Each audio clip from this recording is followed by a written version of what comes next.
बातमी जतमधून कर्नाटकातील तुबची बबलेश्वर योजनेचे पाणी अखेर जत तालुक्याच्या पूर्व भागातील तिक्कोंडी जालिहाळ परिसरामध्ये दाखल। आमदार विक्रमसिंह सावंत यांच्या प्रयत्नामुळे पाणी आल्याचे कार्यकर्त्यांमधून बोलले जात आहे। जतचा पूर्व भाग आजही पावसाळा संपत आला तरी दुष्काळी परिस्थितीला तोंड देतोय आणि इथल्या शेतकऱ्यांना पाण्यासाठी वनवन भटकंती करावी लागते आहे। जतचा पूर्व भाग हा दुष्काळाने हैराण आहे।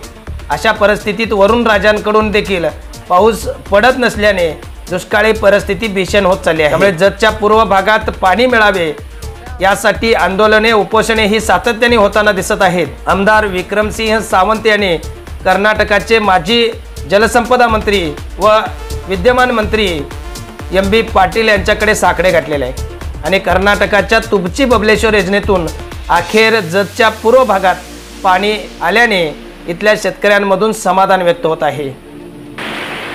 ನೀವು ನೋಡ್ತಾ ಇದ್ದೀರಾ, ಇದು ತಿಕ್ಕೋಂಡಿ ಕೆರೆ ಬಂದಿದ್ದು ಯಾವುದೇ ರಾಜ್ಯದೊಳಗಲ್ಲ ಅಲ್ಲ, ಯಾವುದೇ ಜಿಲ್ಲೆಯೊಳಗಲ್ಲ, ನಮ್ಮದೇ ತಾಲೂಕಿನ ತಿಕ್ಕೋಂಡಿ ಗ್ರಾಮದೊಳಗೆ ಇದು ಹರಿತಾ ಇರ್ತಕ್ಕಂಥ ನಮ್ಮ ಬೋರ್ ನದಿಗೆ ಸೇರ್ತಕ್ಕಂಥ ತಿಕ್ಕೋಂಡಿ ಕೆರೆಗೆ ಈ ನೀರು ಬರ್ತಾ ಇದೆ।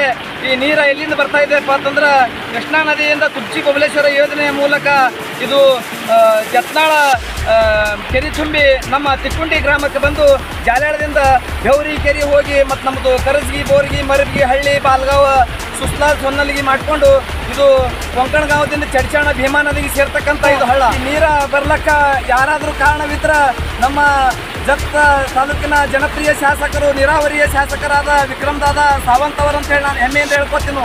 ಯಾಕಪ್ಪ ಅಂತಂದ್ರೆ ಕಳೆದ 3-4 ವರ್ಷದಿಂದ ನಮ್ಮ ಕರ್ನಾಟಕ ರಾಜ್ಯದ ಮಾಜಿ ನೀರಾವರಿ ಸಚಿವರು ಹಾಗೂ ಇವತ್ತಿನ ಉದ್ಯೋಗ ಮಂತ್ರಿಗಳಾದ ಎಂ.ಬಿ. ಪಾಟೀಲ್ ಸಾಹೇಬರು ನಮಗೆ ಯಾವುದೇ ಯೋಜನೆ ಇಲ್ಲಾರದೇ ಒಂದು ಯಾವುದೇ ಹಣವನ್ನು ಪಾವತಿಸದೆ ನಮಗೆ ಅವರು ನೀರು ಈಗಾಗಲೇ ಕೊಡ್ಕೊತ ಬಂದಾರ। ಪ್ರತಿ ವರ್ಷದಂತೆ ಈ ವರ್ಷವೂ ಕೂಡ ಅವರು ನಮಗೆ ನೀರು ಕೊಡ್ಲಾತ್ತಾರ। ಯಾಕಪ್ಪ ಅಂತಂದ್ರೆ ನಾವು ಅವ್ರ ಹೆಸರು ಹಾಡಿ ಹೊಗಳಬೇಕಾಗಿದೆ ಇವತ್ತಿನ ದಿವಸ।